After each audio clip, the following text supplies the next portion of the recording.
A warm welcome to TV Africa News and thank you for always joining us. This is Africa Today. My name is Najuma Luima, but first are the headlines. Court orders mental status test on UPDF soldier who shot 3 colleagues dead in Somalia. Tunisia seeks to reassure migrants after Said remarks. Eritrea's Henok wins Tour Duranda 2023. Welcome once again. Now the news in detail. The General Court Martial in Makindi has directed for a mental status test on a UPDF soldier accused of shooting 3 colleagues dead in Somalia earlier this year. We have more. Corporal Agaba Simon, 38, part of the Special Forces Command component of UPDF in Somalia under Battle Group XXXI-5, was on Monday arraigned before the Army Court chaired by Brigadier Freeman Robert Mugabe, and 3 counts of murder laid for him. He was charged with murder contrary to Section 188 and 189 of the Penal Code Act when he, with malice aforethought, unlawfully caused the death of Lance Corporal Christopher Chigongo, Lance Corporal Lord Charles Mangui, and Private Charles Akatonjera. The incident happened on January 2, 2023 at Tower 3 Base Camp in the 23rd Battalion in Mogadishu, the Somalia capital. Agaba, however, denied the charges and through his lawyer, Lawrence Tumesije, asked court not to remand him to prison but rather to take him to hospital to have mental status checked. While remanding the accused, the Army Court Chairman, Brigadier General Freeman Robert Mugabe, ordered military police to ensure Corporal Agaba is taken to a doctor to have his mental status checked before he returns to court for mention of the case on March 27, 2023. Tunisia's top diplomat sought to reassure sub-Saharan African migrants on Monday in an interview days after comments by President Kais Saied drew accusations of racism.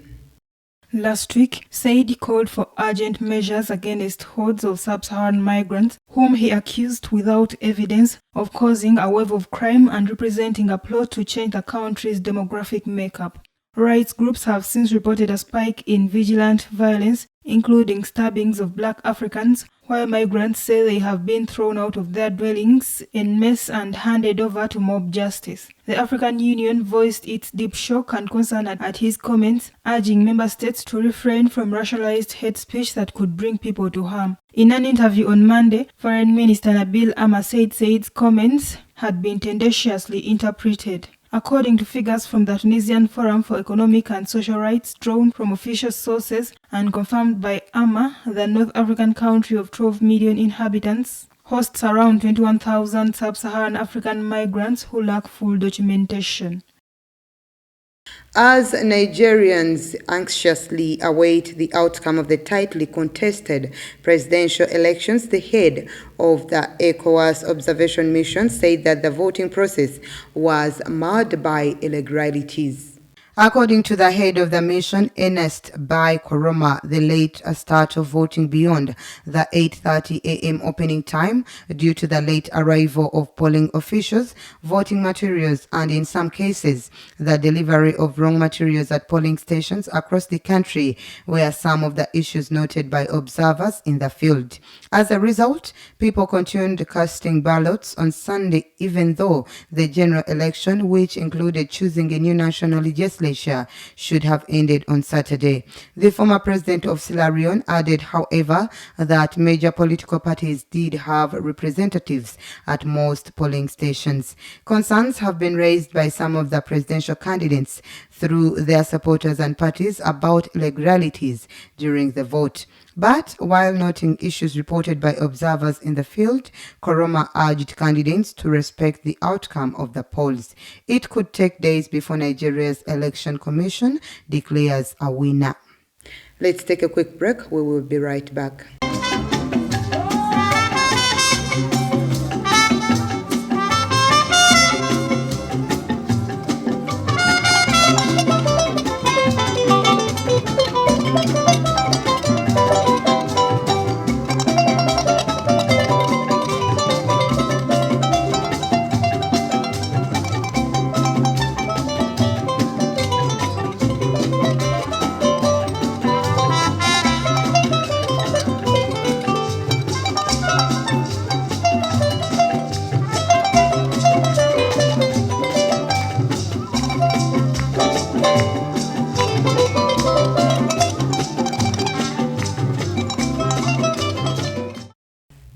Welcome back. You're still watching TV Africa News, The Right to Know.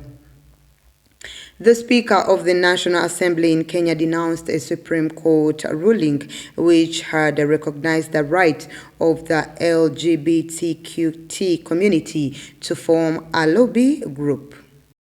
The Speaker of the National Assembly in Kenya denounced a Supreme Court ruling which had recognized the right of the LGBTQ+ community to form a lobby group. According to Moses Wetangula, although Kenya is secular, it is very religious and it is therefore up to the highest court in the country to defend public morality. Meanwhile, the Attorney General had already promised to challenge the Supreme Court's ruling, saying that the issue was not a matter for the corridors of justice but for public consultation. The ruling also caused a storm in evangelical circles, including the Nairobi-based CITAM Church. On Sunday, through its bishop, it described the court's decision as contradictory because it went against culture norms. The local clergy called on Christians and all Kenyans to reject the ruling.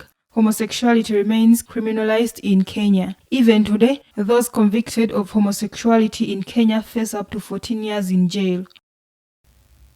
Moving on, Mali and Burkina Faso, through their prime ministers, have reaffirmed their commitment to a strong and lasting alliance between the two countries. Let's take a look. This follows the visit by Malian Prime Minister Chogul Maiga to Ouagadougou, where he and his delegation held meetings with his counterpart Apollinaire Kielem de Tambela and government ministers. The business schedule included the delegations discussing security and the fight against terrorism, humanitarian aid, health, regional cooperation, and sanctions.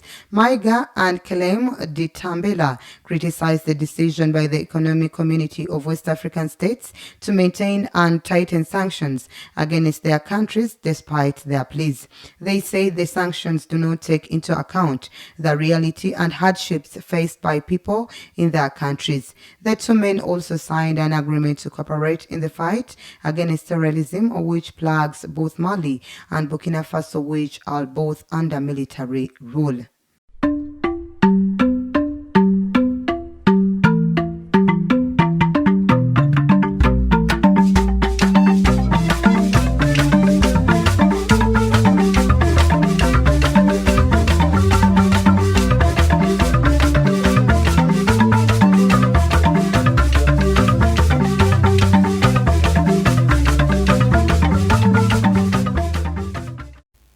Away from that, a Dutch technology company has developed a smart camera that is helping wildlife conservationists in Africa tackle widespread poaching. Hack the Planet says its artificial intelligence-powered system can help detect both poachers and animals in real life.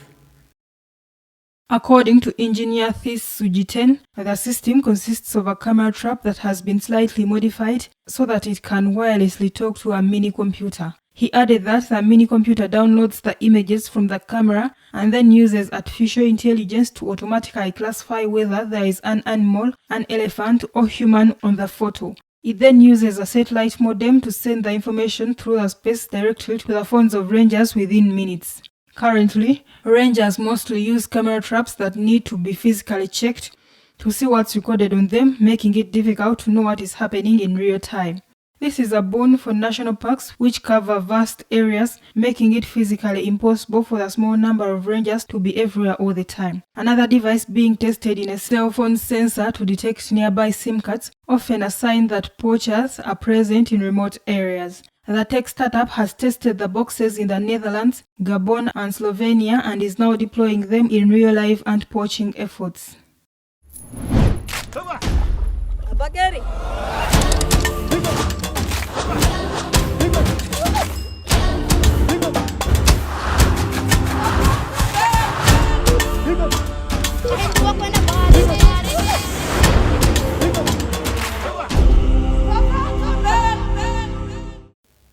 In our health news today, health experts from Lago, Uganda's National Referral Hospital, and the University of Toronto, Canada, have urged government to consider extensive research on the nodding disease syndrome, which continues to inflict pain and death among children in the Acholi sub-region.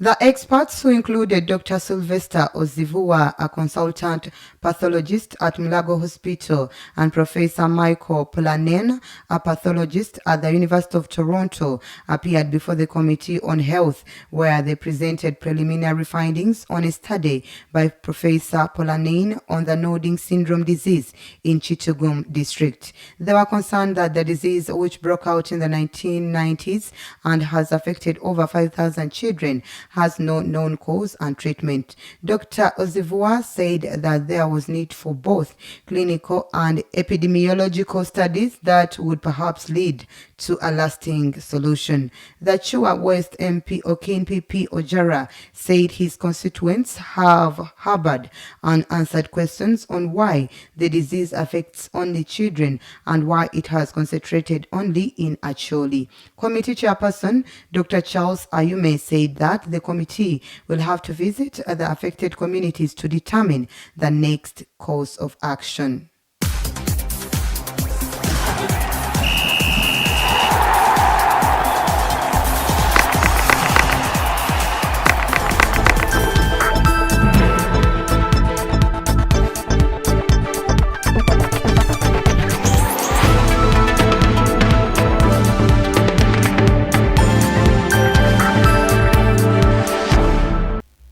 And in sports, the Tour du Rwanda, a growing week-long cycling competition, has come to a close with a new champion from Eritrea taking the coveted yellow jersey. Ahumza with more.